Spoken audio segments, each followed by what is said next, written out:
Welcome everyone to this special forum for the disability community on criminal justice reform, on police violence. We are going to get started in just a few minutes. We are still assembling the attendees. Thank you.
Welcome everybody to our forum on police violence for the disability community.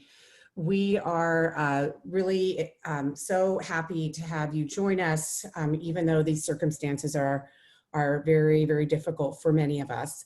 We are expecting a full range of panelists today. Some of them are in the middle of representing clients, representing protesters in downtown LA who have been arrested, and so they're running a little bit behind. And we're expecting Assemblymember Sydney Kamlager to join us at any moment. So I first want to welcome all of those who are attending who may not be familiar with Disability Voices United. We have been doing webinars for weeks now, and it is very important to us to have them accessible to all communities, including the Spanish-speaking community. So right now I'd like to invite Lorna Silva, who is our Spanish interpreter, to explain in Spanish how people can listen to this, the simultaneous interpretation. Go ahead, Lorna.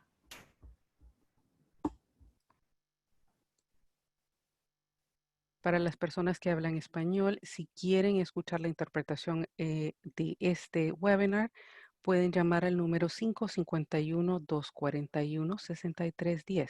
De nuevo, 551-241-6310. No se necesita ningún código de acceso. Gracias. We will also put that information in the chat. Ed, if you could do that for us when you have a chance, please, we would appreciate it.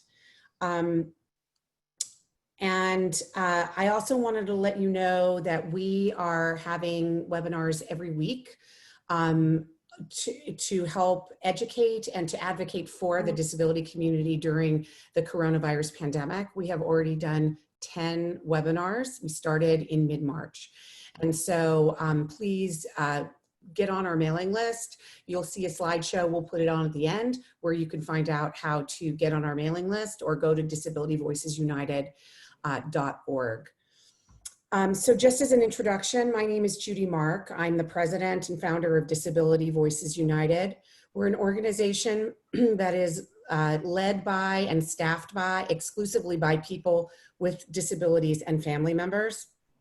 We are based in California and primarily do our work in the state, although sometimes the work that we do goes national, like this particular webinar. We call for choice and control over our lives and have been very involved in the self-determination movement in the state as well as the country. We have, as I said, we have been really focused on working with our community during this coronavirus pandemic. And we were ready to start a webinar series this week looking at opening up after opening up with the pandemic still around, and the perils for people with disabilities. We're going to start that next week. It just didn't seem to make sense for us to turn away and go on as if business was usual, or as unusual as it was under the pandemic, but to keep moving forward without acknowledging our brothers and sisters who are protesting, including all of us in the streets, as well as acknowledging that this issue of police violence affects us as a community profoundly. People with disabilities are disproportionately affected by police violence, by criminal justice issues that are patently unfair. And we're going to be hearing some really incredible presenters today who are talking about this, who've been in the field of criminal justice reform and police conduct reform for many, many years, and have far more expertise than I do. So once again, I want to thank everyone for being here, and want to start off with one of our wonderful board members who has taught me so much about many things, including this issue. Leroy Moore is a self-advocate and the founder of Crip Hop Nation, and he was telling me that he has been in the field of criminal justice reform and police reform since the 80s. So you are definitely an expert on this around here. So I give the floor to Leroy. Thank you.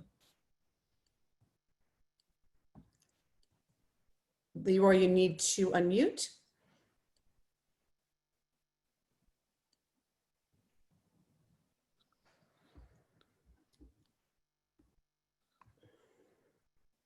Or maybe Ed, you can help unmute. Yes, I've asked him to unmute. Okay. Oh, sorry. Oh, we still can't hear you, Leroy.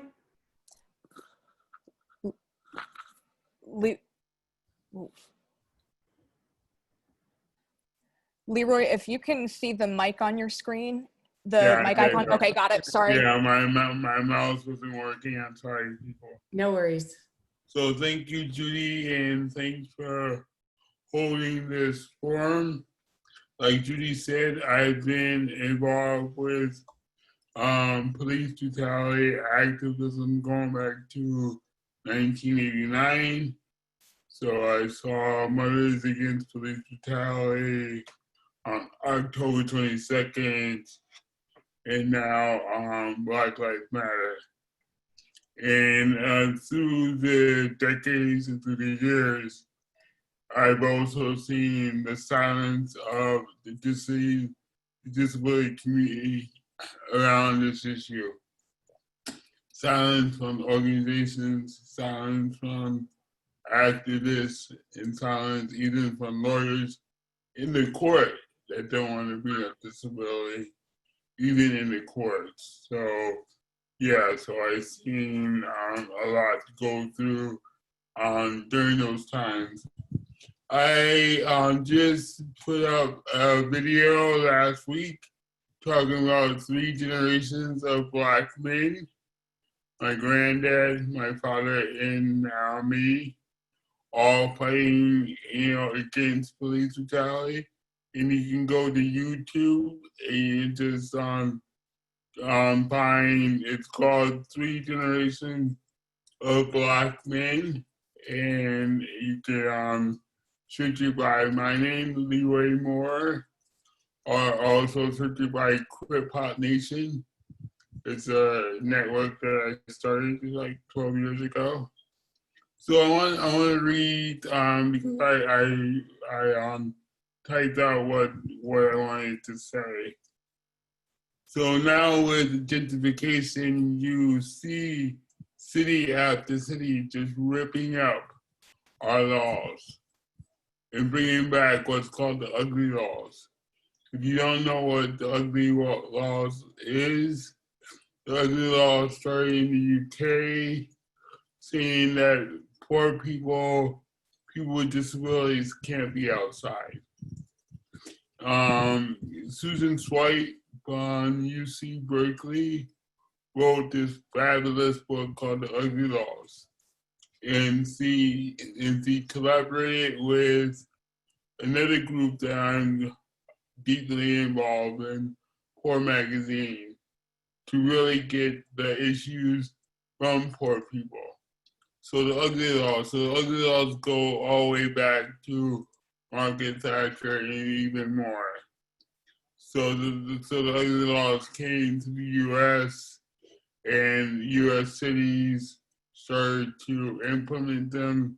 San Francisco was one of the first, saying that people with disabilities, people that were poor, can't be outside. So we're seeing a lot of ugly laws coming back to the U.S., in forms of poverty laws, which, for example, in early 2000s, I was on the Mayor's Commission on Disability in San Francisco under Willie Brown. And I was the only person that voted against a policy that took up all the benches of downtown San Francisco. So if you go downtown San Francisco, there's nowhere to sit. And that happened under Willie Brown. And that model has traveled all through the US. If you go through big cities, you don't see any place that people can sit down. That's what Poor Magazine called poverty laws. And if you don't have any place to sit down, then the police could, get you on loitering. So once again, equals poverty laws. And this is happening all over the US. Matter of fact, Poor Magazine and myself went to Tennessee, where Tennessee, I think it's Tennessee or Florida, but one of those cities, where they had cages on sidewalks. Cages that came up during the nighttime, like 7 o'clock, and all the houses, poor people had to get into those cages. Cages on sidewalks. Just think about it. That totally goes against accessibility laws. Forget all the EBA, just local accessibility laws. So we come back to the Bay Area, and once again we see those cages on the sidewalks.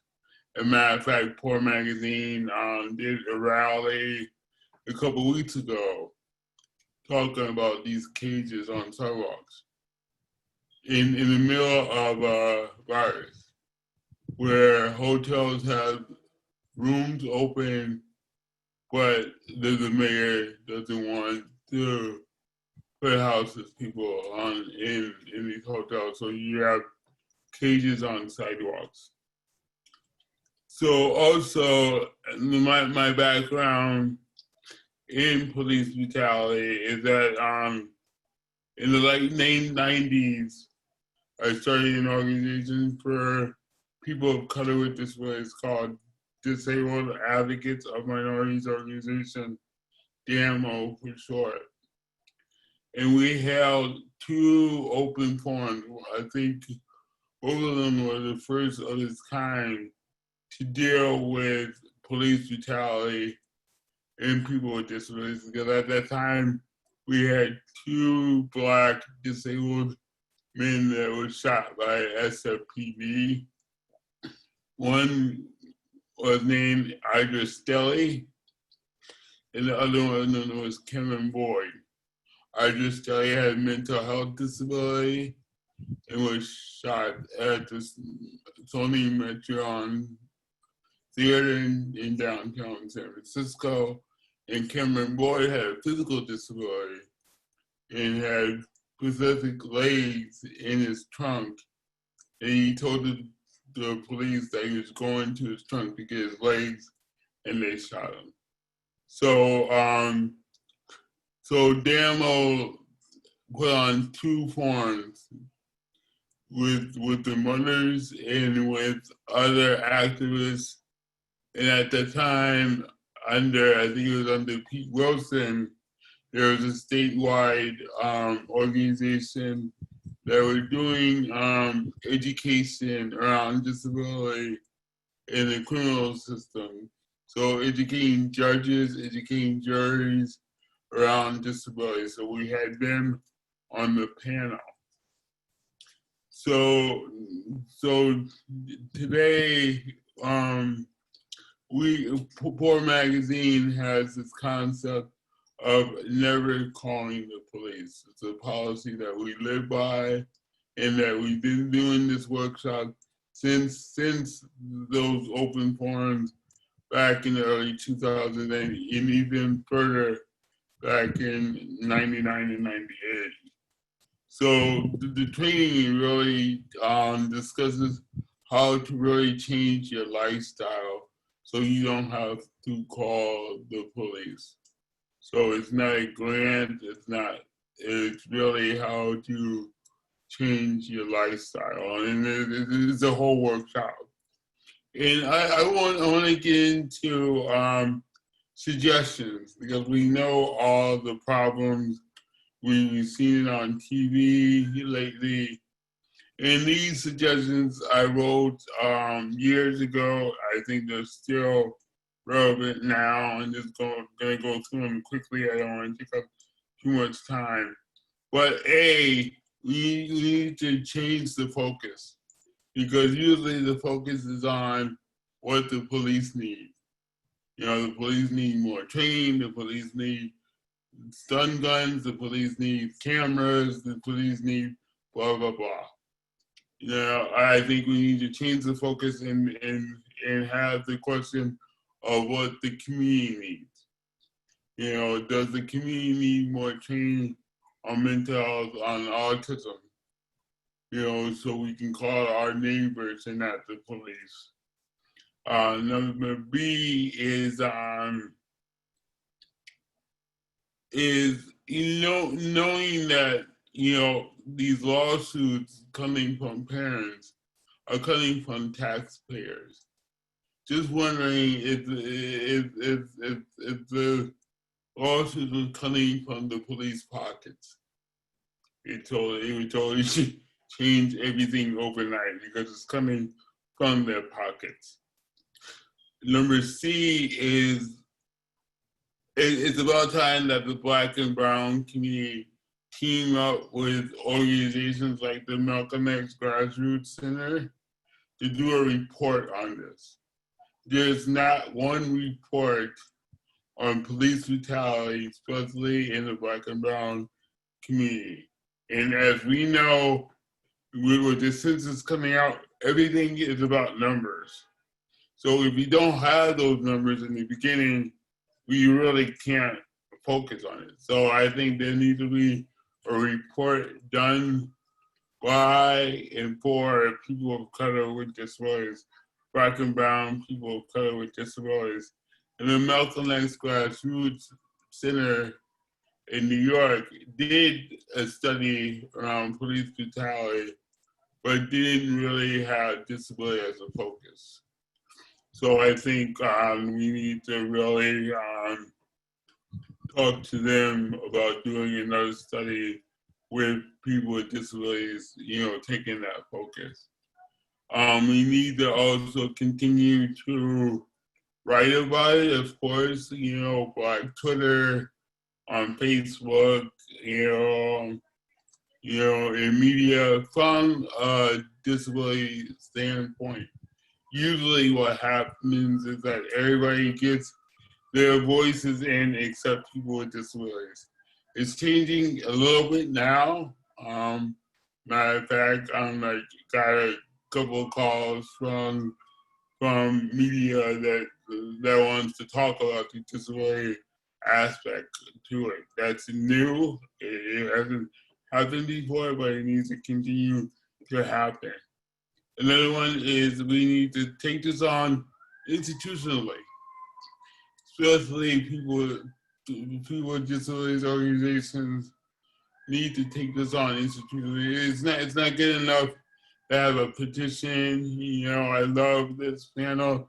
I love, you know, what we're doing, but it's at this point, it's not enough. It needs to have a program, a system that includes in organizations. So when Black Lives Matter started, I put out like a pilot program for Black and brown disabled youth, men, young men, you know, to really talk about this issue through the arts. You know, Crip Hop does music, you know, Crip Hop did a film called Where is Hope?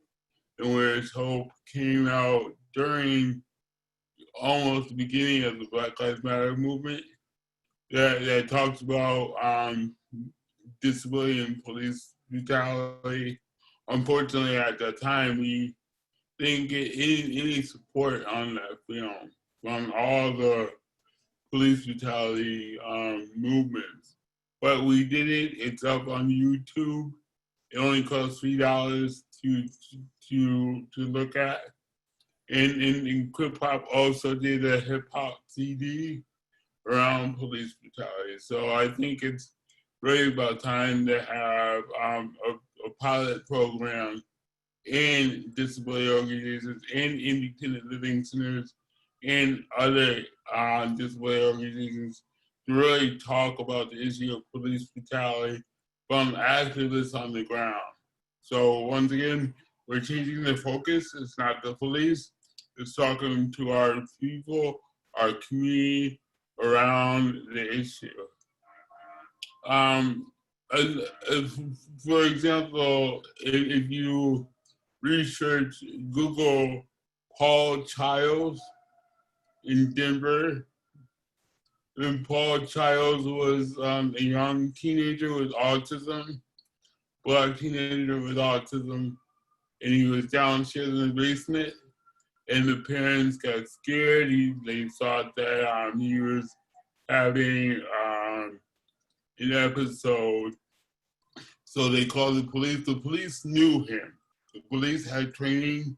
They knew him. They've been in that house before. And long story short is that they called the police. The police came, went downstairs and shot Paul Childs. The issue I wanted to talk about is how did the community really focus and turn that community around. The community said, no, we don't want police training. We want to train our community. The problem why Paul Childs is dead is because we didn't have any else person to call. So for 2 years, that community went door to door educating everybody around autism.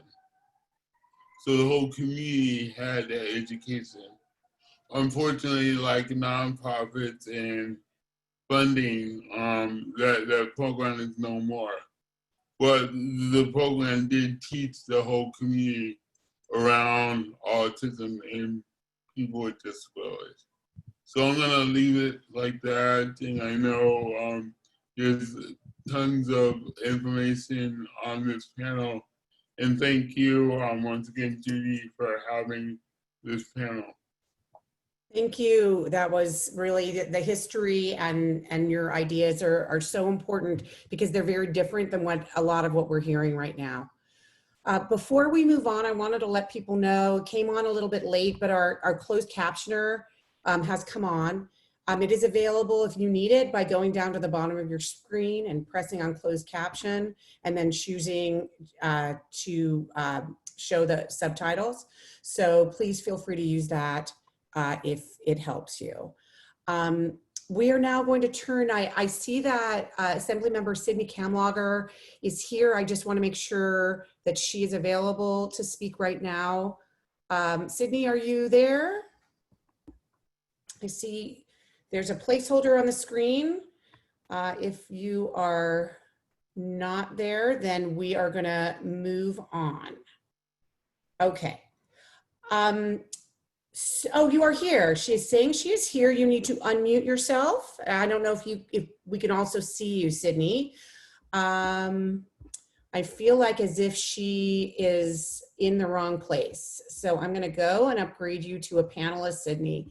There we go. Actually, Ed, I'm not the host. Ed, can you go to Sydney Kamlager and please upgrade her to a panelist? On it right now. Sorry about that. You are in two places, Sydney. I'm not sure. Austin, I had a request. Austin, can you hear me? Austin is in downtown LA, so he's walking. We will try to turn off his video. Austin, can you hear me? If you can turn off your video, Austin, that'd be great. He did. Perfect. All right, Sydney, you are there? And can you please unmute? There you are. Thank you. Thank you. I'd now like to introduce Assemblymember Sydney Kamlager, who is an incredible advocate for our community, the disability community, as well as an incredible advocate for criminal justice reform. And as we were putting together this, forum, I knew that we needed to have a call to action. It couldn't just be everybody, saying this isn't working, things are bad, something has to change, but we need to funnel that energy into something. And I know that you have two bills in the legislature, so I wanted to give you a chance to come on and maybe get some support from those of us who aren't necessarily traditionally in this community. Thank you, Judy Mark, for the invitation and for this forum. I don't have to tell this to all of the folks who are participating, but Judy Mark is an amazing advocate for the disability community. If there was ever someone who walked the walk and found new ways to talk the walk, it is Judy Mark. So thank you. Thank you. I am very excited and hopeful about this year, even in the midst of all of this trauma. And I just hope that everyone is finding ways to practice self-care, because between the unrest, between the killings that we are seeing on videos uploaded all the time, and in addition to that, folks' response to COVID, I can imagine that we are all under some kind of stress and anxiety. So I'm certainly hoping that you all out here are practicing some self-care. I'm going to get right into it. I have two bills, AB 1950, actually three bills, AB 1950, AB 1993, and AB 2054 that are working their way through the legislature. AB 1993 says that caregivers who take care of a parent or a spouse who has either died or has been hospitalized for long periods of time should be eligible to collect unemployment insurance. We have a number of caregivers out there who are taking care of a loved one, and then once they are no longer taking care of that loved one / patient, they are ineligible to collect unemployment insurance. And we know that so many caregivers, our parents and our loved ones and our spouses who have given up full-time work to be a full-time caregiver, and they deserve unemployment insurance, which they're paying into. AB 1950 is a bill that says, let's reduce the time that folks spend on probation, because we know based on data that the longer someone is on probation, the less likely their time is to be effective. And systems have found a number of ways to tether people to them, to essentially keep them poor, to keep them over monitored, and to prevent them from being successful. And this is a bold bill that's about systems change. And the last bill is AB 2054, called the Crisis Act. It's Community Response Initiative to Emergency Situations. And the goal is for us to look at funding alternative community response teams. Oftentimes, vulnerable communities, the only outlet they feel they have when there's an emergency is to call 911. And sometimes law enforcement is not the appropriate response for that particular emergency. And so why do we need to respond to a level 2 problem with level 10 force? And I think we've been hearing from so many communities who are saying, you know, that I'm part of one of those communities. I'm part of the LGBT community. I'm part of an immigrant community. I'm part of the Black community. I'm part of the disability community. And I have, you know, certain challenges. We're dealing with certain things. And I don't always want the police officer to show up at my door because I don't know that they're either trained to handle this particular emergency, and I don't know if they have the trust and the credibility of my community. And so this bill will say, let's look at alternative ways to solve certain emergencies. We have seen so many instances of foster youth, of young people, of folks on the spectrum who are misunderstood and then as a result become criminalized. And that's what happens when police show up at the door in hopes of solving a problem that sometimes can escalate into something else. And as we're looking at how we heal, we also have to look at how we find new ways to de-escalate, resolve, and solve problems. So I'm hoping that folks on this Zoom will remember those 3 bills and will share those bills with your family and your friends, because I think we have to look at a new way of how we interact with each other, how we keep people safe and hold them accountable, but also how we insert credible, caring, legitimate ways to deal with problems and emergencies in all of our communities. Thank you so much, Sydney. I'm wondering, so by the way, people wanted to have information on the bills in the chat. So perhaps maybe yes, you can do it, or one of your staff members. Yes. That happened during this webinar. That would be great. I'm just wondering what you're thinking, if you don't mind taking a couple of minutes, what you're thinking about what other reforms, maybe it's not reforms that you've had to put forward yet, but what other reforms, and people are talking about a lot of very big things like defunding police, like community-based solutions. I mean, can you just give me some of your perspective on that? So whenever we say we're not going to do something, it's also important to have a solution that you're offering in response. At the end of the day, everyone wants to be safe and everyone wants to be treated with dignity. It is an inherent birthright for all of us. We all know that there are multiple ways to de-escalate situations. And we have been tricked into assuming that we only have 1 or 2 options. But we know that that's not true. You know, informally, we have so many different ways to resolve problems. You know, oftentimes when we're sick, we don't immediately call our primary care physician. We probably call our aunt or a grandmother or, you know, a mother or someone who's a doctor or a nurse or has some kind of medical, you know, history or experience that we deem to be legitimate. And we go to them first and say, hey, you know, my stomach's hurting, or, you know, I have a fever, what should I do? How come we cannot extrapolate that example and sort of place that in other scenarios and other systems to say, you know, how do we look at healing ourselves and supporting ourselves and keeping ourselves safe without necessarily having to rely on some of these systems that aren't working?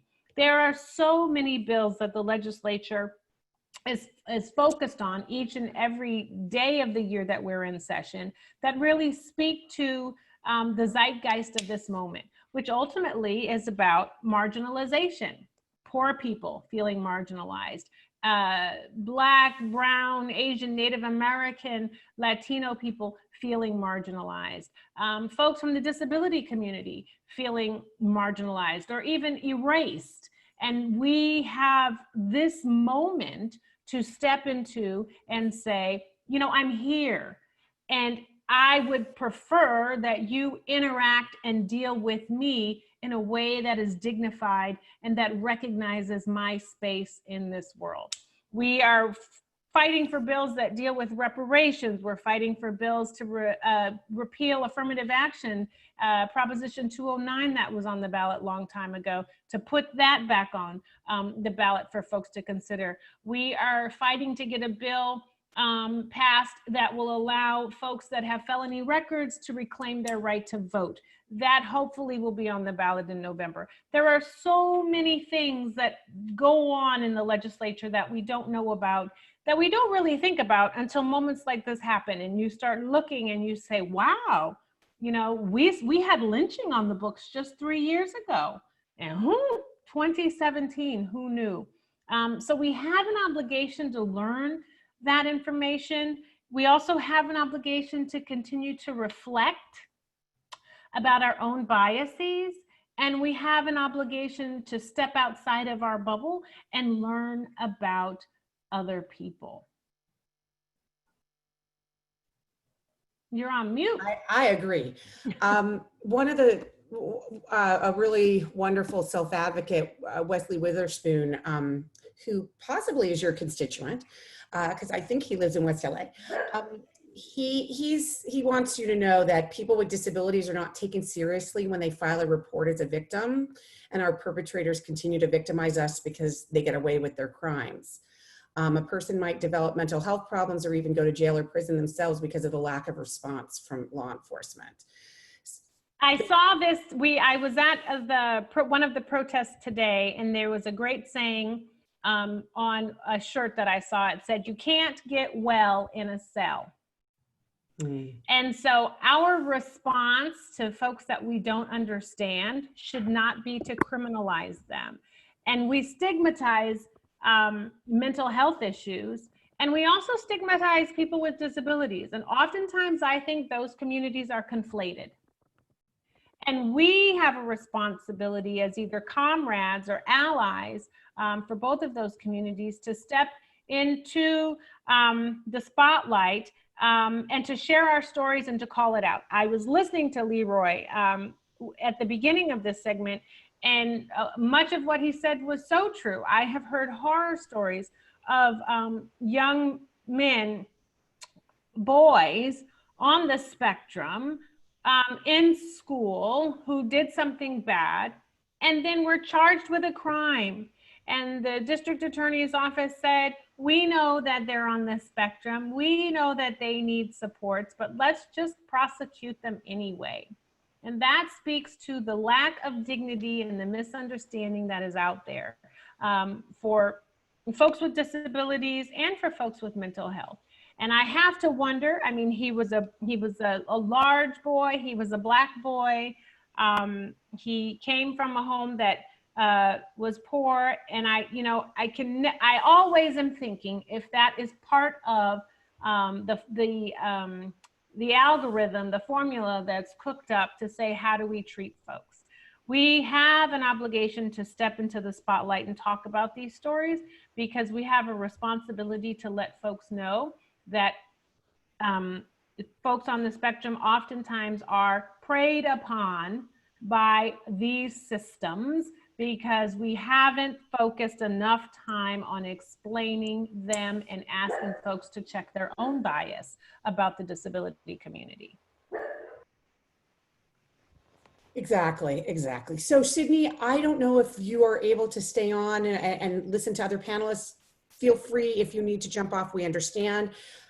And I will have we will make sure we put the information in the chat. Wonderful. I really appreciate that. Thank you so much for joining, Sydney. And we will do our best to get support for your bills. Okay. I think you might be interested in our next speaker. Austin, are you there? I know that you were trying to find a place in downtown to be with us. If you can, turn on your camera. There you are. And you, let's see, can we hear you? No, can't hear you. You might be muted. Try it again, Austin. I am not seeing an option to unmute. Yeah, you're not muted, but for some weird reason, you may need to go back out and go back in. I have a feeling, Austin. Okay. All right, we are not seeing you and you're not muted. Austin, I'm going to go on to our next speaker, your colleague Dale Galipo, and then we'll come back to you after you figure that out. Dale Galipo, thank you so much for joining us today.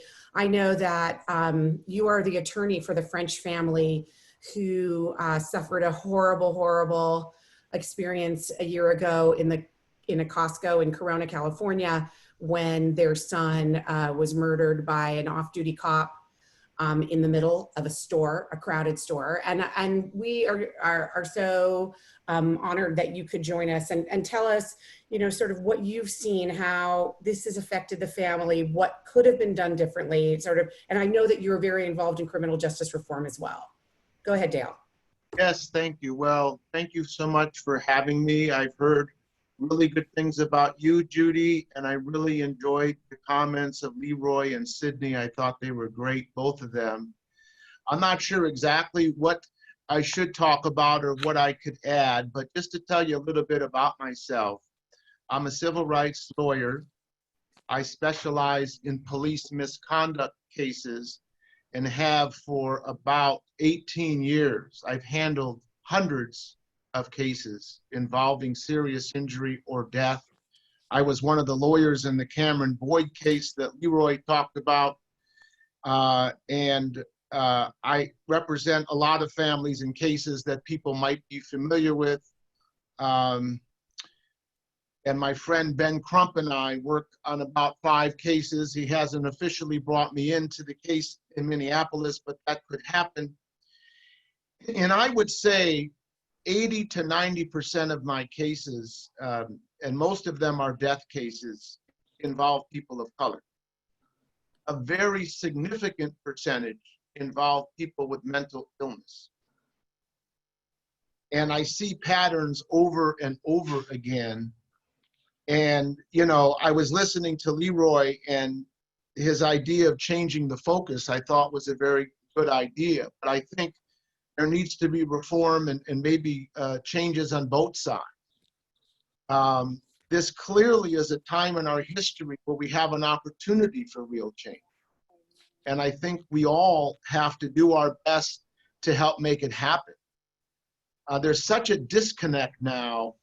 And the reason I got into civil rights is I always kind of was for the underdog. I didn't like people being treated unfairly, unequally. I thought the police abused their power very often. I thought there was no sense of justice for people. And so I wanted to use my skills as a trial lawyer to help people. And that's what I've dedicated myself in doing. I think a lot of times it's lack of proper training. Some of these officers have one gear, and they really need training, I think, in handling situations with people who are in a mental crisis or mentally ill or misunderstood. Instead of de-escalating situations, they often escalate them, and before you know it, we have a death. As sad as the case is in Minnesota, and I think it's egregious, I probably have had 30 or 50 cases with similar facts. None of those people were ever criminally prosecuted. In fact, in most of those cases, the departments found the actions to be within policy. Officers were never terminated. So the fact that at least something's being done in this case is at least hopeful. I think most people, as been discussed, they just want to be treated with respect, and they want the system to be fair for everybody. And when they see people of color being treated unfairly or unequally, or police officers never being prosecuted, the statistics are staggering. I think in the last 20,000 officer-involved shootings in Southern California, there's only been 1 criminal prosecution. If you think about it, and many of those cases were with unarmed people, some with their hands up or hands visible. You think, what does it take to have a criminal prosecution? So I'm very, very concerned about the lack of training and appreciation for people with mental illness. I think many people who have family members with mental illness, they understand it so much better. They're educated on it. but many people who don't have family members with mental illness or don't know it may make many assumptions about it that are completely untrue. So I think part of the education maybe needs to go to the community. A lot of it certainly needs to go to law enforcement, because I can't tell you how many situations I see that are escalated where someone is seriously hurt or killed. And, you know, my feeling and my disappointment, you know, I always feel we need to unify. We need to come together because, as was stated, we all have a sense, I think Sydney mentioned, we all want to feel safe. We all want to feel appreciated and respected.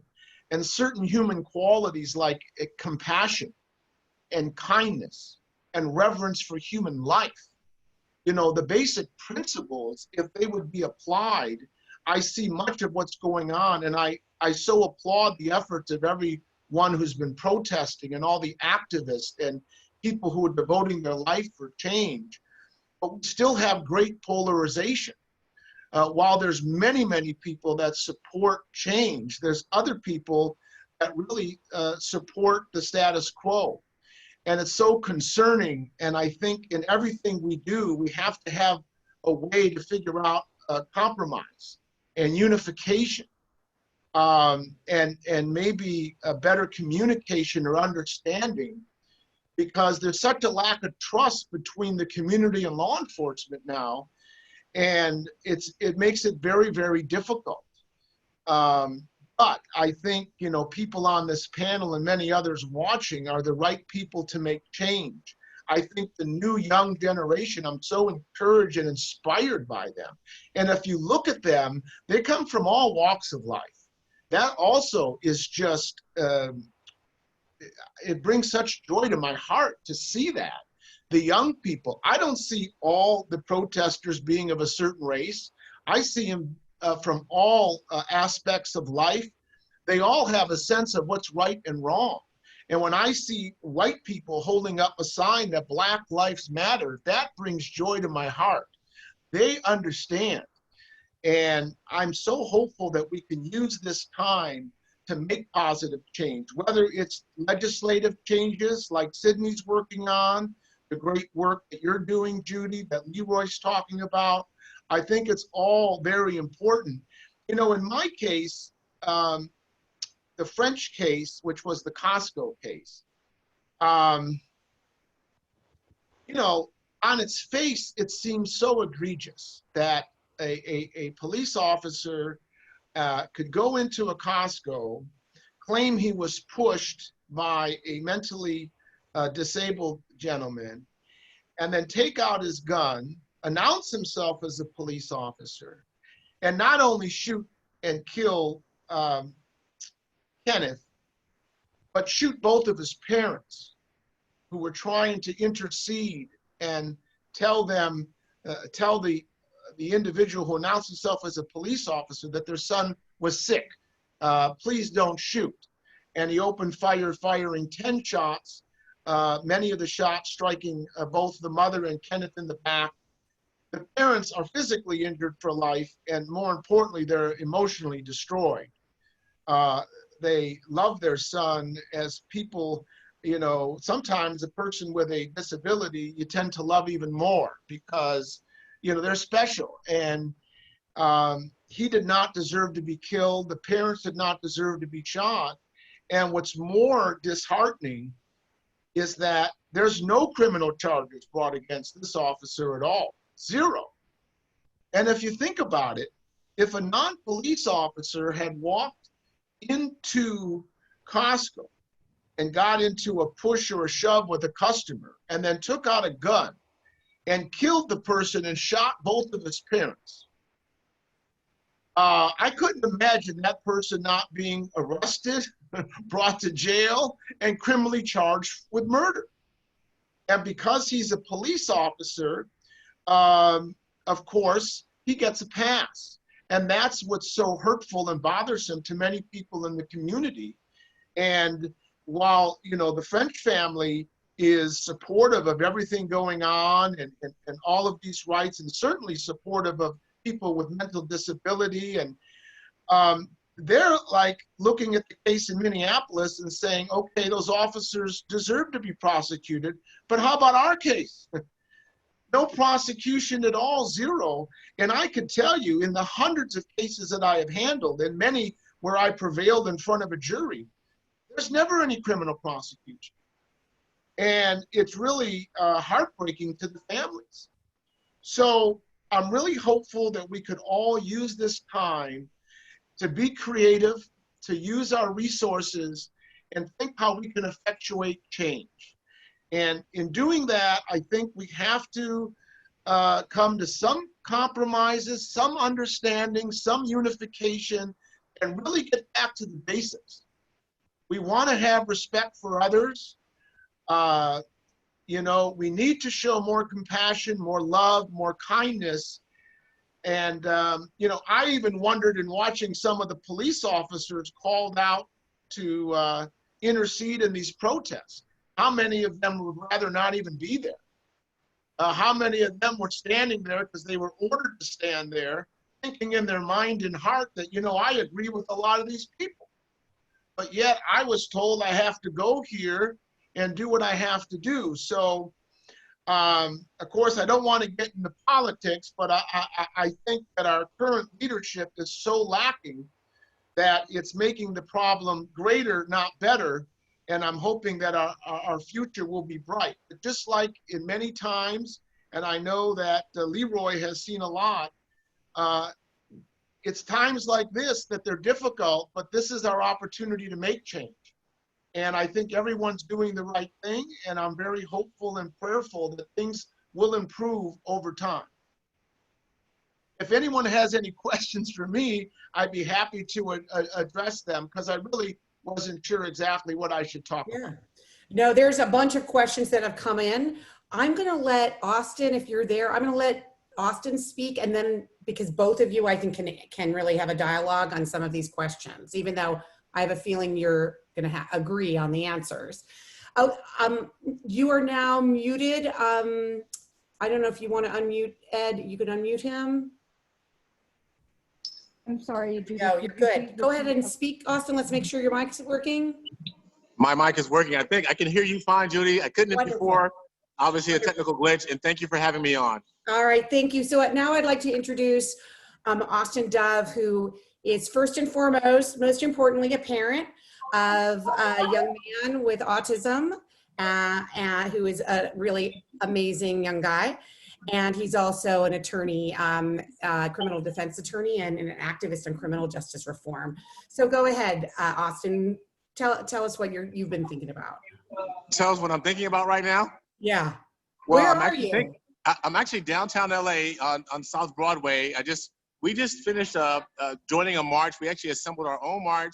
We started an organization called the Protesters Defense Alliance. It's a free organization to provide top-notch legal counsel to individuals who've been arrested or charged in the protest. We have found that a lot of individuals who have been in the protest weren't doing anything wrong, anything illegal, and they got kind of swept up in the sort of madness and the kind of police overreach.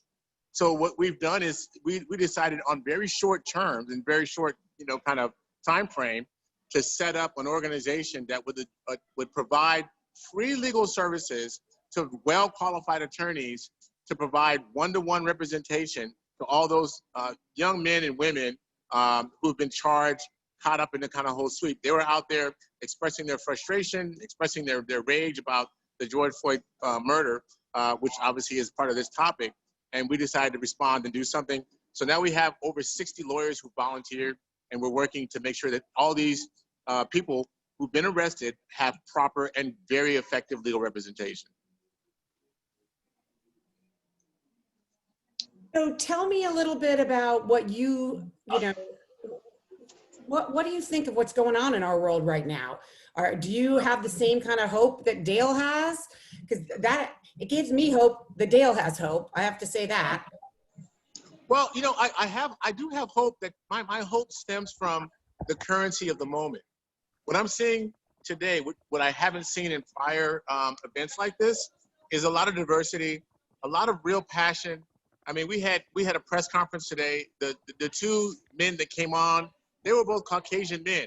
They were really serious about trying to reach out to Black Lives Matter, trying to reach out to police officers, and they were both individuals who had been arrested. And these were the, if I can say this, the squarest kids you would ever meet.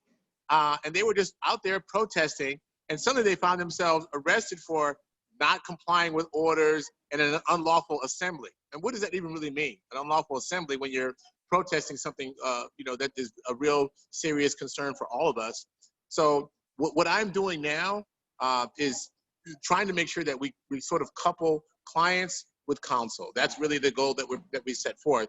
And I do have hope, because now I'm seeing that there's such an array and such a diversity and such a rainbow of people who are willing to get involved on all levels. We have people who have volunteered to be administrators, paralegals, attorneys, and so on, to get the word out, web administrators and so on. So I'm hopeful that this will not just be a moment, it will be an actual movement. Wonderful.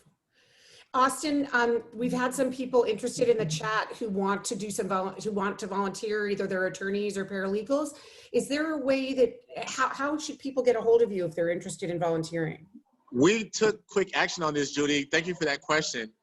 The organization, we established something called justicex.com. And we just put the X because we don't know who the next person will be.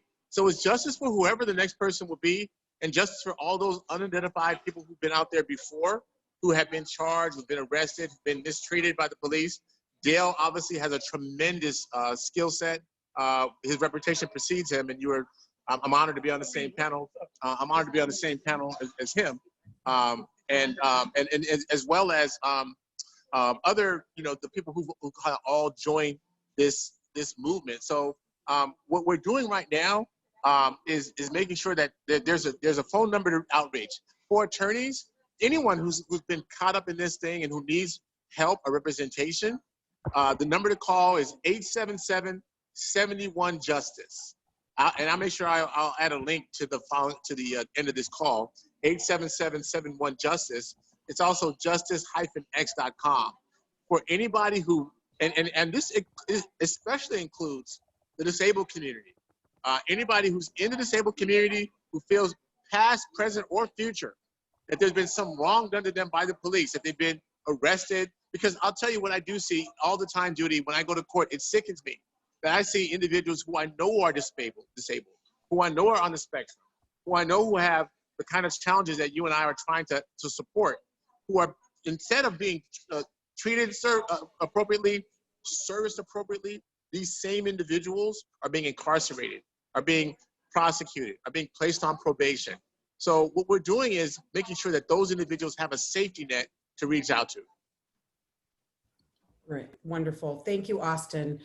We have a ton of questions, but I'm realizing that I want to get through, I want to have Esperanza speak, because she may also have some interesting perspectives on some of these questions that are coming in. So I would now like to introduce Esperanza Dillard, who is a Latinx deaf social worker and advocate for a wonderful organization called Helping Educate to Advance the Rights of Deaf Communities, or HEARD. And she's actually in Texas, but we are so thrilled that she is joining us on this call, and really Stop the video. Excited to hear what she has to present. Go ahead, Esperanza.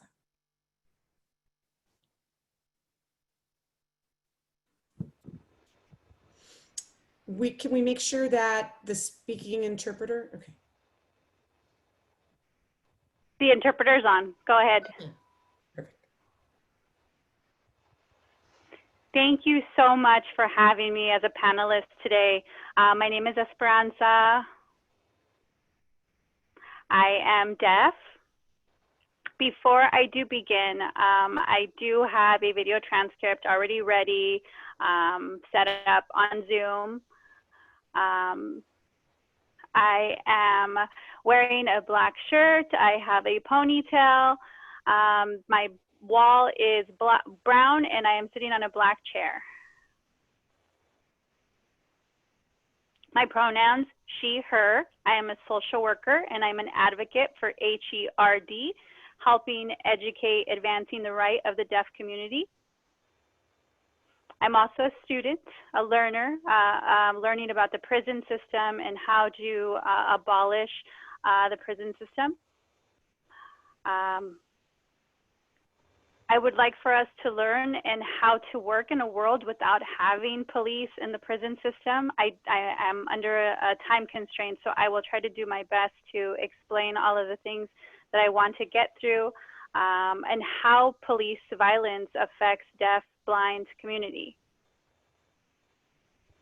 We're seeing right now what's going on around our country, what's happening with the police, murdering people like Breonna, George Floyd, Tony McDane. Also in the memory of Daryl, John Wilson, the Indigenous and deaf disabled person, John T. Williams, and MacDiel Sanchez. The list goes on and on.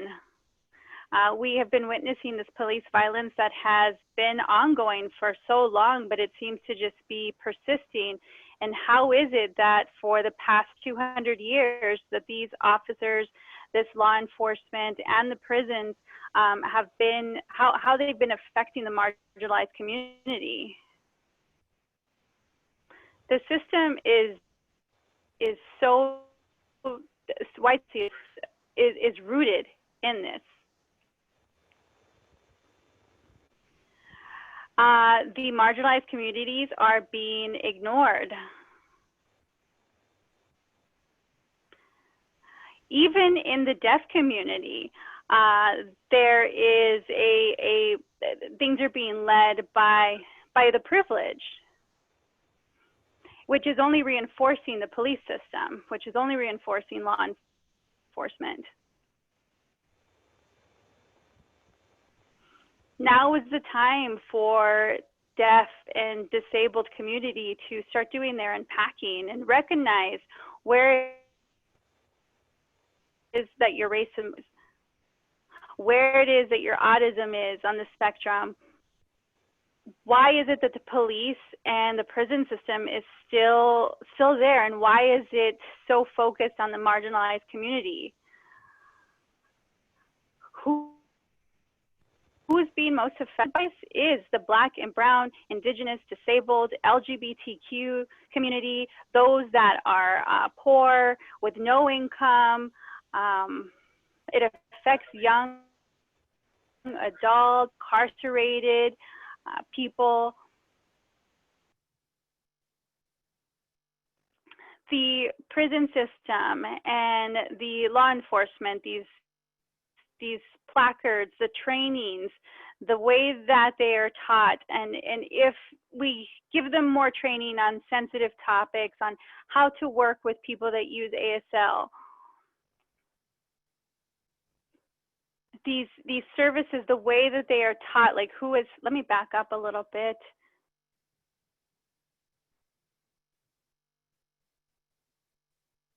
I want to clarify with the interpreter. Let me just back up. The legal prison system, and with law enforcement reforms and placards and training, the way that officers are taught ASL and just to teach them those sensitive things, it's not helping the community at all in any way whatsoever. Even if ideas are proposed, most of those ideas that are proposed are by rich, privileged, deaf, disabled people.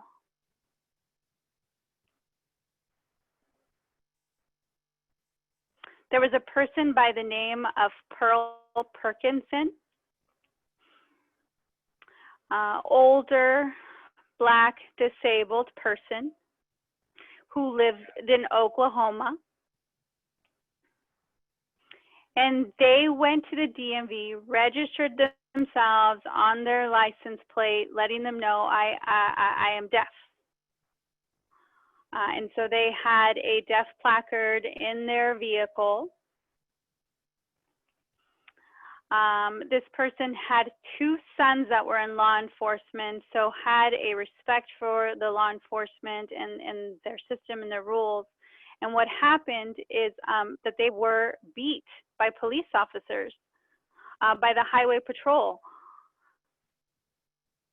And the excuse that was used by law enforcement was when the deaf person reached for their deaf placard, that is when they beat them.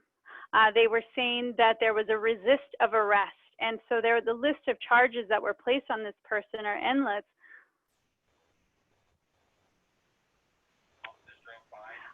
And when the officers drove by Pearl after they had beat them, they laughed.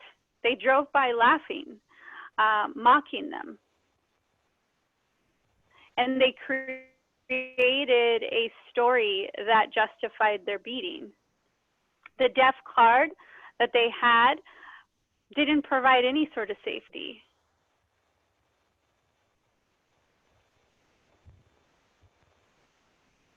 They followed the rules. They went to the DMV. They registered as somebody deaf, and nobody checked it even after to see if they had done that registration. It's easier for the police department for law enforcement to just put the blame on the person. And the problem is white supremacy. The people up at top, the officers themselves.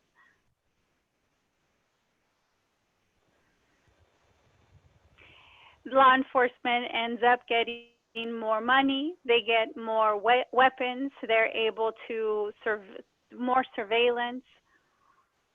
And they're not taking very much liability. The police system, the prison system is designed to look for crime, to look for what is done wrong, and they marginalize these communities.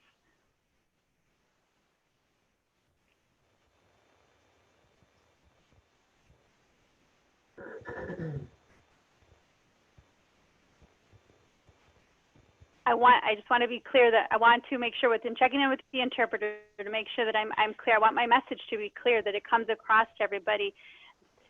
Marginalized communities are being targeted. They're being traumatized. They're being controlled. They're being oppressed.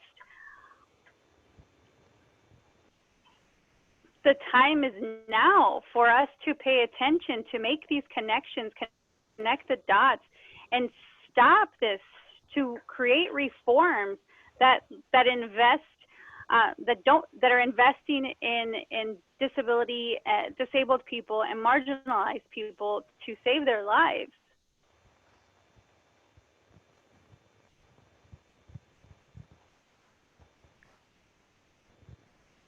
Let me clarify with the interpreter. I want there to be no reforms.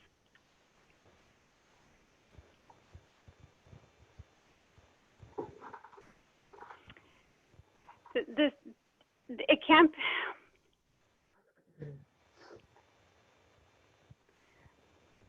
The slaves, the systems, the arrests, the systems, it can't be fixed. This is why the system needs to be abolished. It needs to be taken down. It's time for white, disabled, privileged community to collaborate, to come together, to lean into the negatively racialized community, to take action.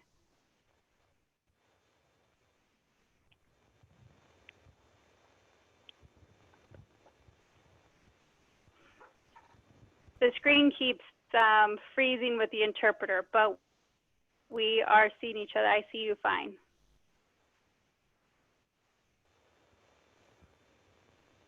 All right, thank you so much for your patience. We're having some technical difficulties between the monitoring with the interpreter, but the Black Lives Matter movement is already, I mean, they've been there making their suggestions, and it's been very clear what the suggestions have been. We need to stop investing in police. officers. We need to disarm police officers. We need to disassemble the system, and we need to invest in our communities. We need to dive into this without creating more harm, without violence, without causing more violence, without creating more violence.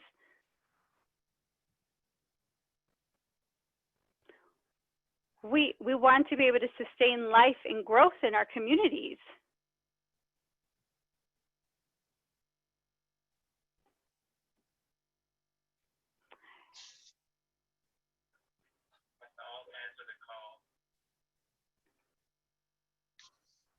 Let me back up. I froze on the interpreter. We all must work together in order to answer the call, the things that we've been waiting for. And we need to resist. We need to do this for our future generations. Thank you so much for listening. Thank you so much, Esperanza. Perhaps, Jessica, you are freezing up a little bit, Jessica. So I think perhaps maybe right now change it to Brian as the interpreter so that Esperanza can see, if that's okay with you. Okay, Esperanza, I want you to know that we heard everything that you said and that Jessica was able to see you and get your message across. So thank you so much. I want to note to everybody that unfortunately Elizabeth Espinosa has had a family emergency and is, it's hard when you are the primary caregiver of your brother with who has autism, and so she's unable to be on today. She sends her tremendous regrets. I'm going to get to our final speaker, and then I'm going to get to the very long list of questions that will allow any of the panelists to answer. I'd now like to introduce Vicki Robinson. Vicki, you are muted, so while I introduce you, I want to make sure you unmute yourself, or if maybe Ed, you can unmute her. So Vicki Robinson is a parent of, there you go, you're good, of 2 adult sons with autism, and Vicki and I have known each other for many years. Our children grew up together, and wrote a Facebook post that really tug at my heart about her fears as she's seeing what's happening right now in the world. And so I wanted everyone to hear from this authentic voice this is her first time presenting in any kind of setting. And so I'm so proud of you, Vicki, for doing this, because you are part of the community that we represent and that we serve. So go ahead, Vicki. Hello, everyone. My name is Vicki Robinson, and I'm the mother of 2 sons. They're 32 and 22, and they both are on the autism spectrum. One of my greatest fears since my boys were toddlers was that I always feared losing one of them to law enforcement or to the police. I always wondered, because of their disability, if they were ever approached by law enforcement or a police officer, would they understand or be able to comprehend commands or instructions that was given by the officer. When I have I've had the conversation with my sons that most African-American families have with their children about when the police approach them, how to conduct themselves, what to say. During those conversations, I don't even know if my boys really understand or comprehend what I'm trying to explain to them. I struggle to try to get the conversation as much as possible where they're not afraid. I don't want to make them scared of the police. So if they have interaction with the police, they won't be afraid and have the wrong reaction from law enforcement. I have friends and I know people that when their kids with disabilities have bad days or have situations, they call law enforcement. I would never do that, because I know that they're not trained to deal with our kids. Most of them on the autism spectrum, they're not trained to deal with them. So I would never do that with my boys. Since the George Floyd, watching the George Floyd video, my anxiety has been through the roof.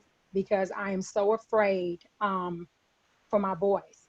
I imagine how if George Floyd, that could comprehend and understand what was being told to him, and he was done that way, I can only imagine, you know, what would happen to a man of African-American descent, or, you know, Hispanic descent, or minority, because that compounds the fact. With the disability, my boys being African-American also scares me. It makes it more of anxiety for me as a parent. So I wonder if George Floyd could be done that way, what would happen to a person of African-American descent that had a disability? You know, what would be their chances? So those are just some of my concerns and my fears that I have with my two sons. Thank you. Thank you so much, Vicki. You know, as a parent of a young man with autism who's white, I share a lot of those fears, but understand when you layer race on top of it, it becomes just such a crisis, and we need to fight back on this. We need to change things.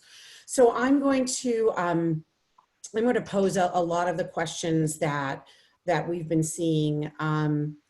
You know, one of the a very specific question that I am not qualified to even understand the question, but I think that maybe Austin and Dale will, is asking, can the lawyers talk about how the Supreme Court has so narrowed qualified immunity to the point where it is almost impossible to sue the police for excessive force?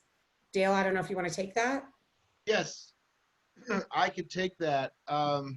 It's somewhat complicated, but I'll try to simplify it. First of all, it's important to know when a police officer uses excessive force against someone, there are both federal claims and state claims that can be filed.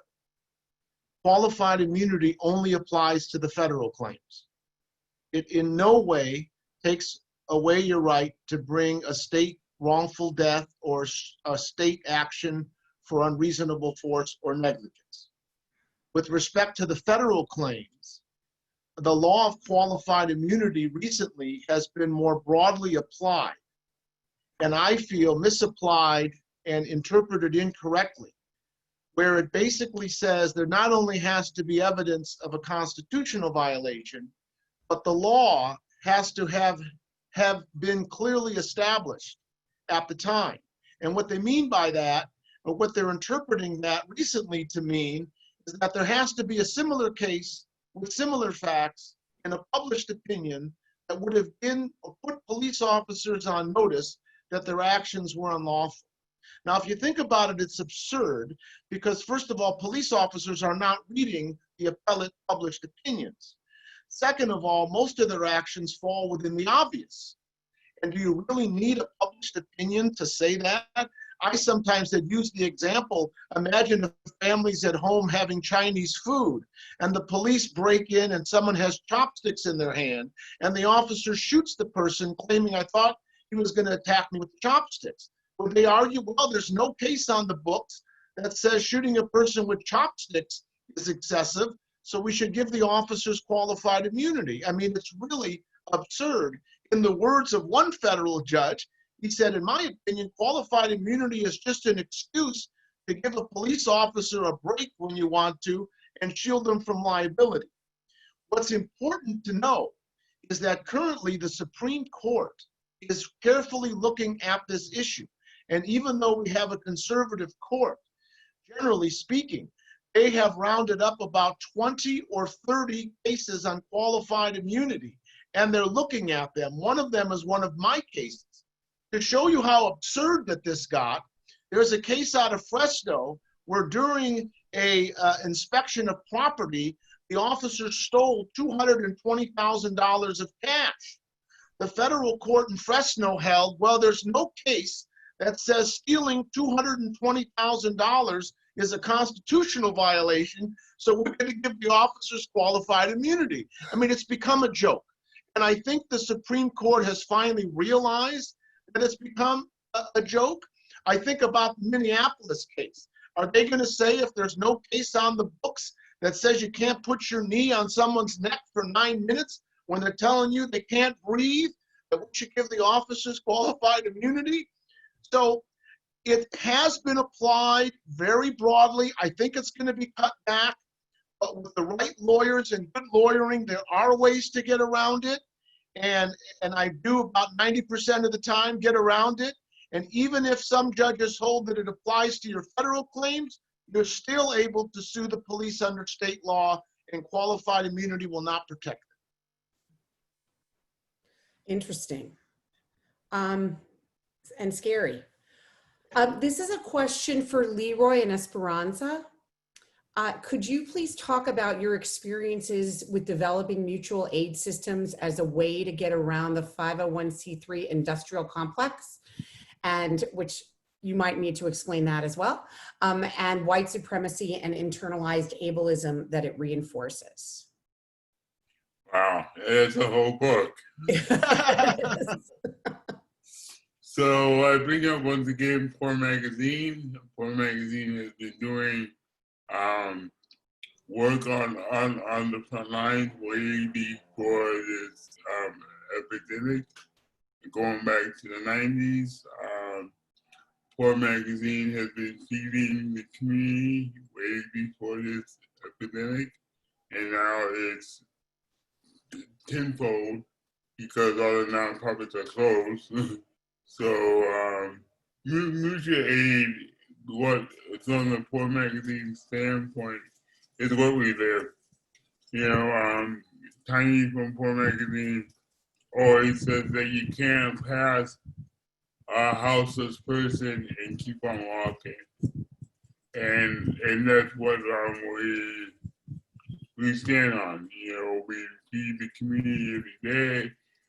We have a radio station. We have our own school. Yeah, and you know that whole complex, or that whole way of living took 10 to 12 years of really educating the community about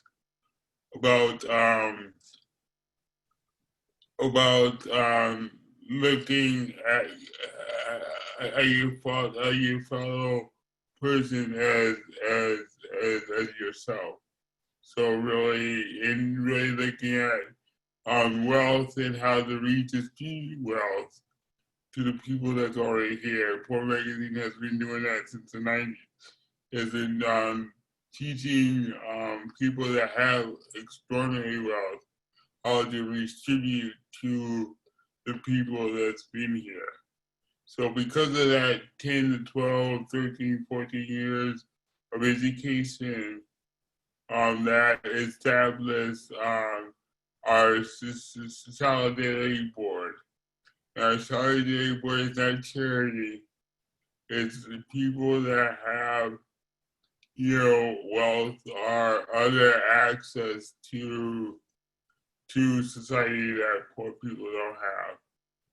And they come together with Poor Magazine to really listen to our solutions.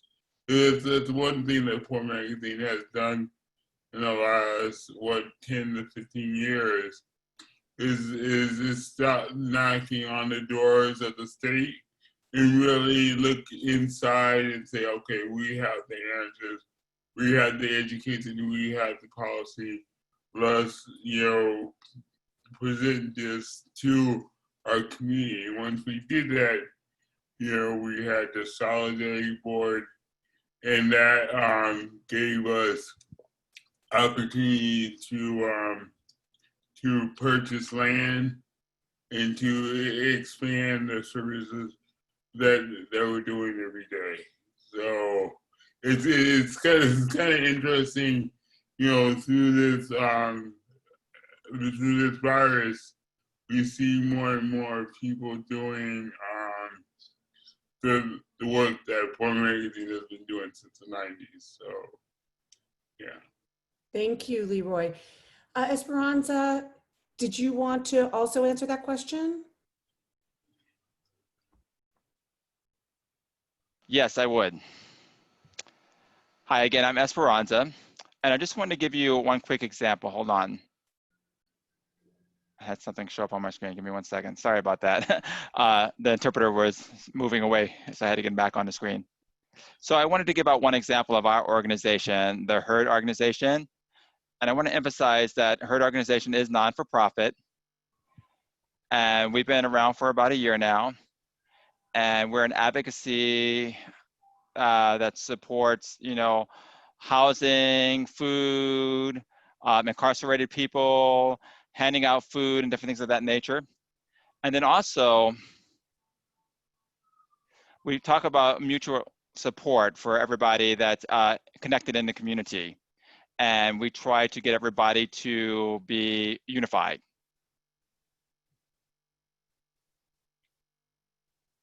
So that's the emphasis of our organization, and it's a voluntary organization, so everybody is volunteers.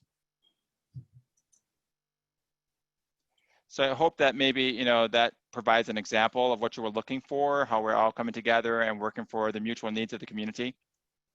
Thank you.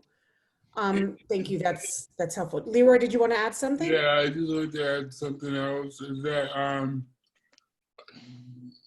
in my group called Hip Hop, in my writing, I put out what's called Black ableism. You talk about, you know, working in the community. A lot of Black and brown people can't work in our own community because ableism is so high in the Black and brown community.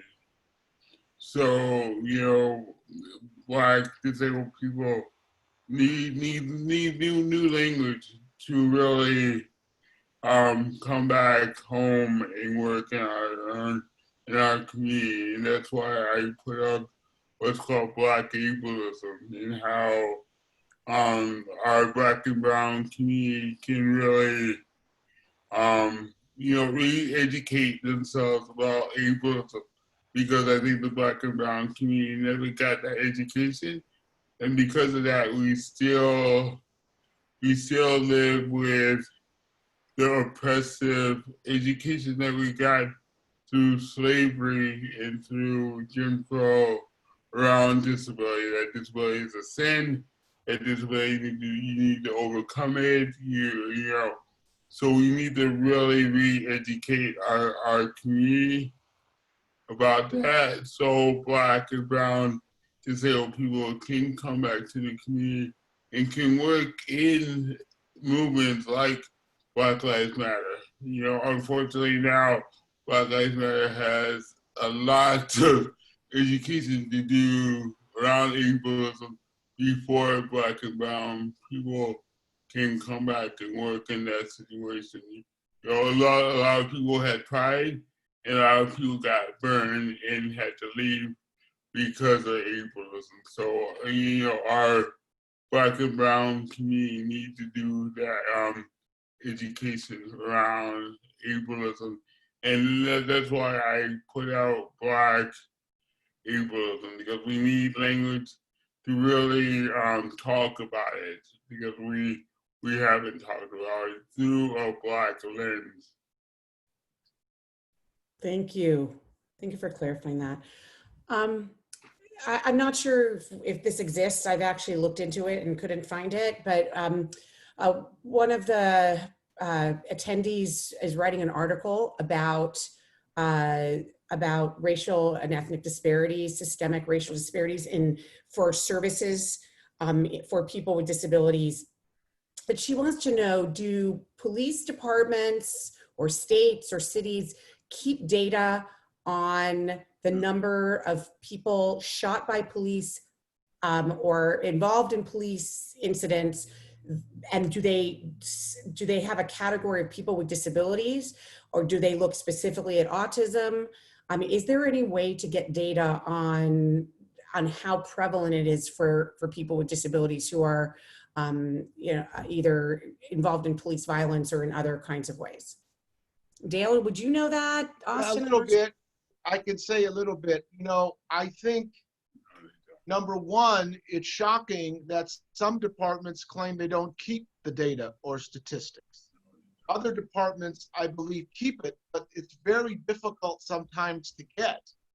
You know, part of the problem with the trust between the law enforcement in the community is transparency.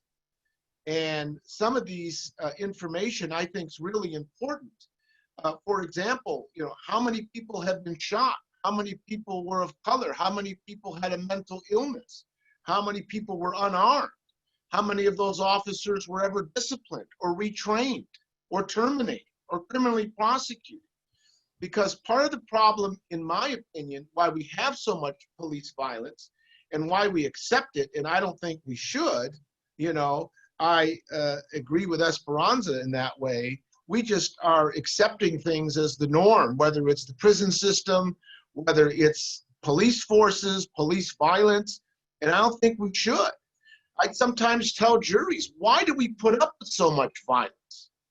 Why? You know, you go to other countries, many other countries. Some of us have had the opportunity to vacation.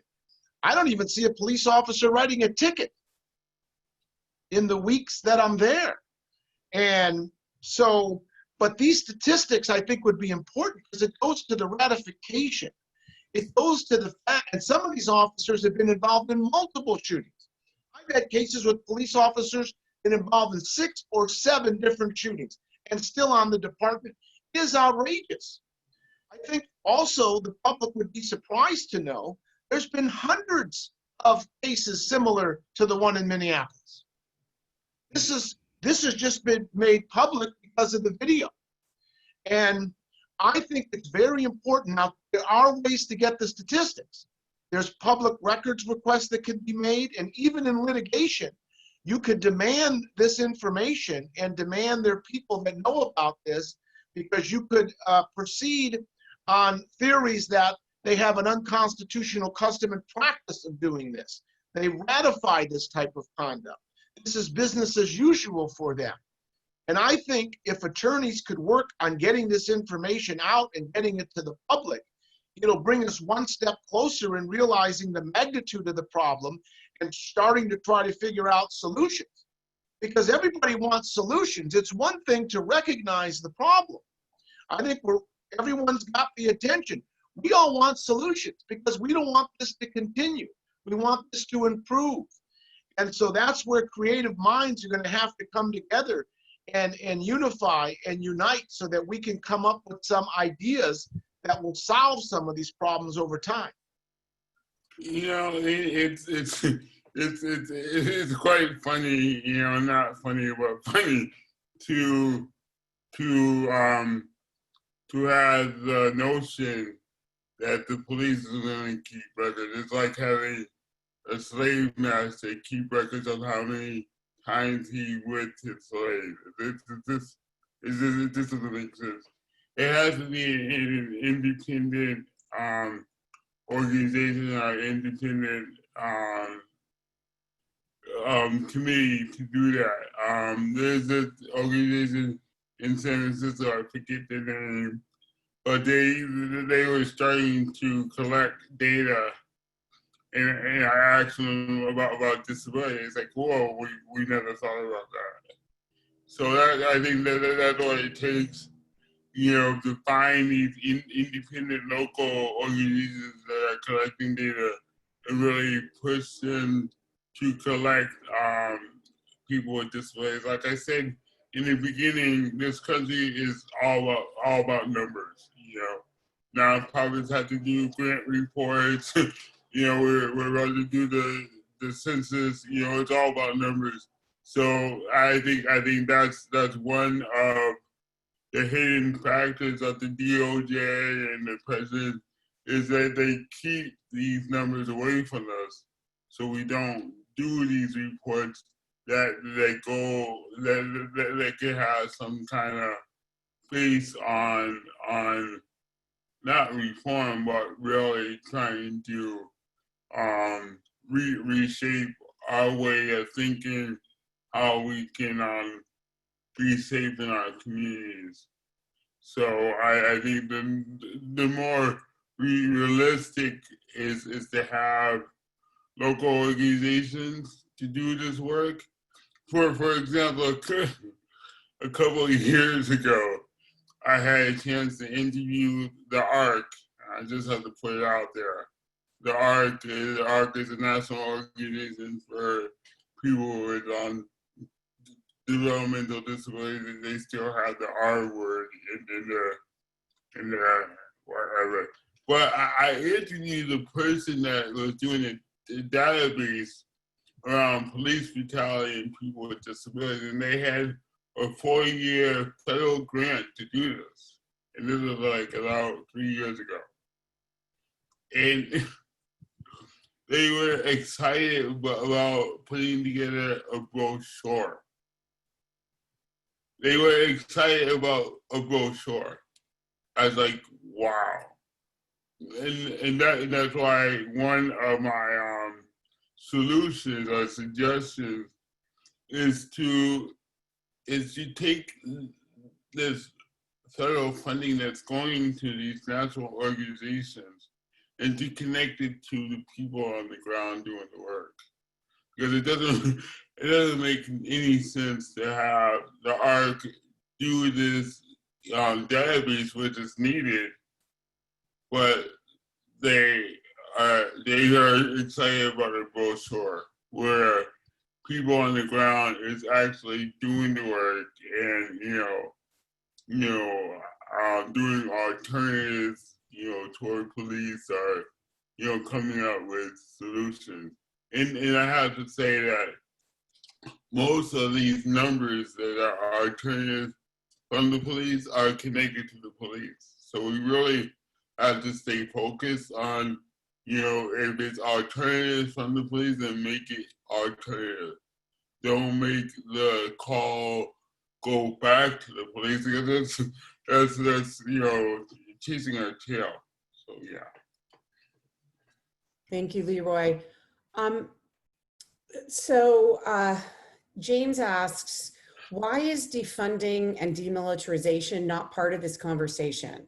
And why does training money get spent improperly on weapons that are illegal in war when it could be spent on systems that build decentralized, disability-centric community accountability initiatives?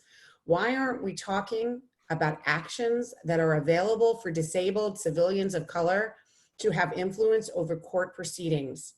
And what are the solutions that you know of beyond giving the police more money?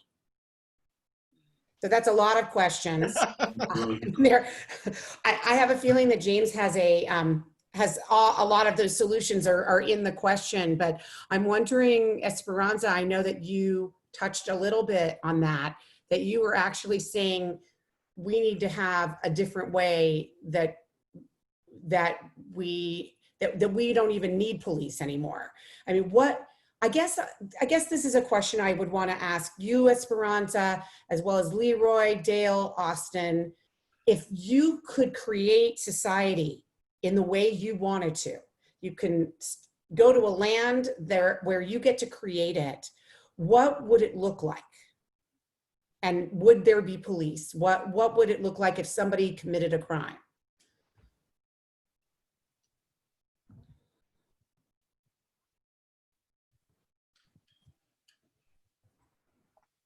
I can go ahead and take that. This is Esperanza. Visualizing a world without police. What would that look like? We have Black, Brown, LGBTQ, these marginalized communities working together. I would want us to create something without harm, something that reduces harm. Invest in something that invests in the community. Let me clarify with the interpreter here. Jessica, you're freezing up, Jessica. So I don't know if Brian can take this. I'm sorry. Let us switch interpreters. It's okay. Okay. Okay.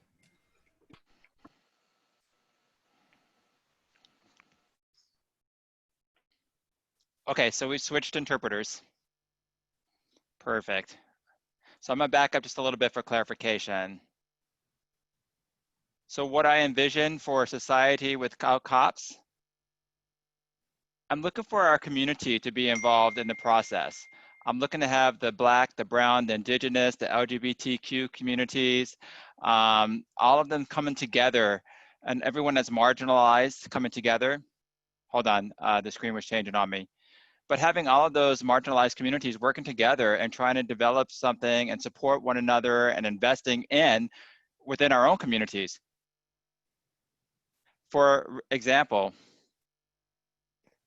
we want to do something that doesn't cause harm. How can we deal with these problems without causing any kind of harm? Hold on one second.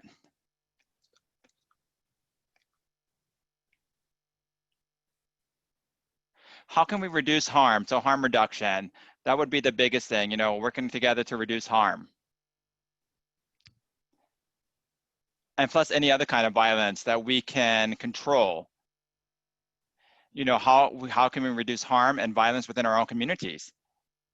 And I think that we need to invest more in that, you know, in nonprofit organizations and in marginalized movements and other organizations that we can invest in to reduce the harmful impact.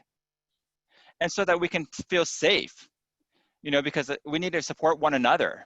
And whatever happens, whatever outcomes, you know, we need to be there for each other. Hold on, let me take a look at the captioning. Yeah, okay, great. So I want to emphasize that if, you know, as a community, if we help each other, then we're not going to experience that level of violence. We can put that behind us and we can work together and support each other and we can avoid violence altogether.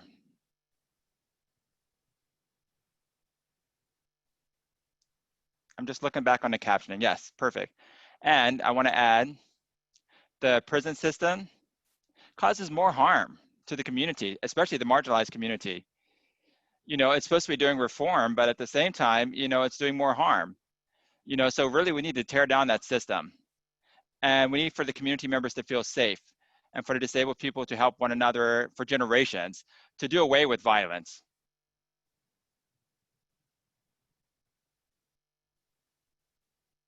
Thank you, Esperanza. Dale, if you could imagine and create your own society, what would it look like?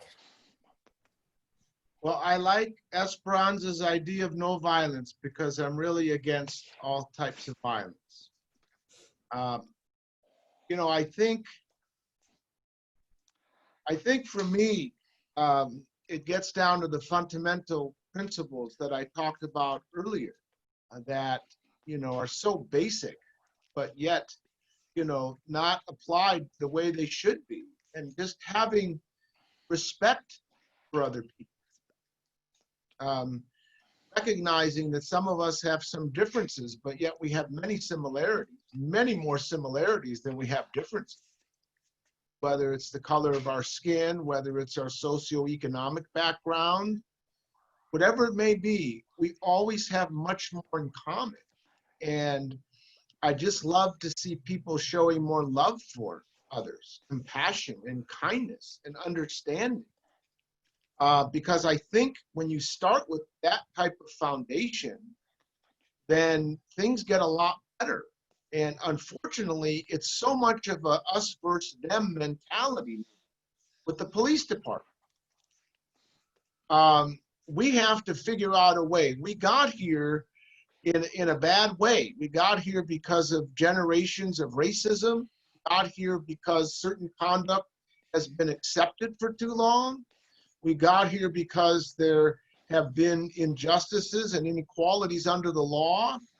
People are so frustrated and so hurt. That's why you see some of the outbursts.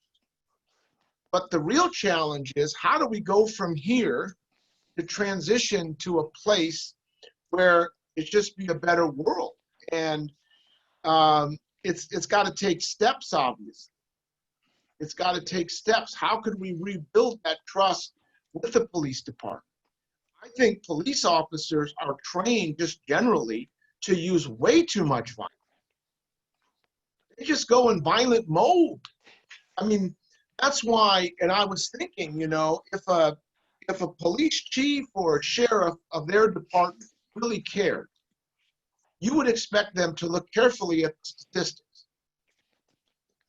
Why were so many people shot or tased or pepper sprayed or hit with a baton? What was the nature of the call? How many of those calls, there was no crime reported? The family called for help. How many were unarmed? How many were mentally ill?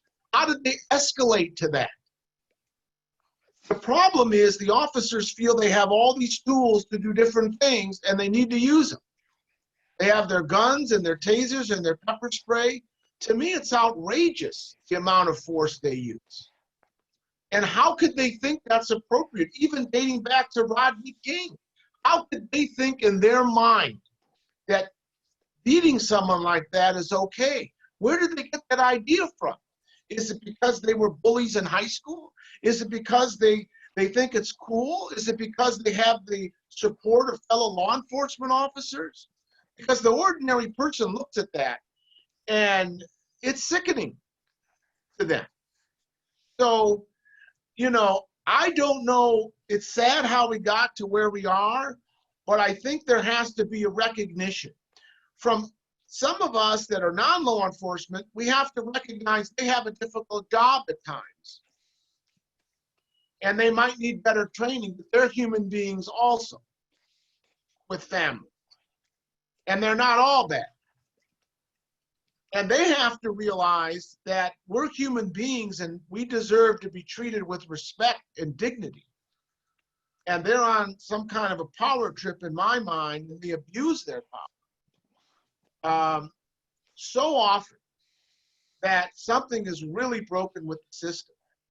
And while I agree with Esperanza, that would be great to just eliminate all prisons, because I think our prison system is terrible, and all violence. I think we all understand that we're going to have to take steps in transition to get there. I really think there has to be some compromise between the two sides. Law enforcement, the police unions are very strong. They're very defensive. They protect their own. I think for the first time, these other officers being charged is going to open the eyes up of law enforcement all over the country. Hey, I could just be sitting there not doing anything, not interceding, not intervening, and I could be held accountable. And I don't want that to be me. So if I see a fellow officer doing something he shouldn't do, I'm going to step in. I'm going to tell him to knock it off. What should have happened in the case is they should have said, get off him. Enough is enough. So I think it's going to take steps. I'm very anti-violence. I think we need more peacemakers. So I'm hopeful, but I think we have a long way to go. So Leroy here. I think we're here right now. You know, Poor Magazine ain't there. Always go at the Poor Magazine because they're doing it right now. They have elephant circles where we discuss problems because we don't call the police. So we have elephant circles that takes months to decide one thing. And this is not new. It goes back to our ancestors. It goes back to Native Americans. You know, we you know, cops are new. You know, what did we do before cops? We settled the conflict. So that's one thing. You know, go to Poor Magazine, learn about that. Another thing is that I just need to be honest. We just need to cut their budget. I mean, in the 90s and 2000s, I sat through city budget hearings for nights and nights on end, and I saw SLPD's budget increase every year, and everybody else's budget was cut, slash, cut. We just have to cut their budget. That's all to it. I mean, it doesn't make any sense when the city budget gives almost 60 or 70% of the budget to the police. You know, another thing is that we have to, educate the community that not everything is a police call. And we've done that to ourselves. We've done that to ourselves, and the police is like, yeah, please do that. Because they give us more money. And we have to be honest with that. We've done that to ourselves. And we've done that to ourselves because there's no alternative. I mean, Judy, I just can't understand how a parent can call a police on their autistic son. It just shakes my mind. What are you telling your son that you have to call the police on them? And if you're black and brown too? You can't call your neighbor, you can't call your uncle, you can't call your husband, your cousin. You have to call the police on your son. That says that there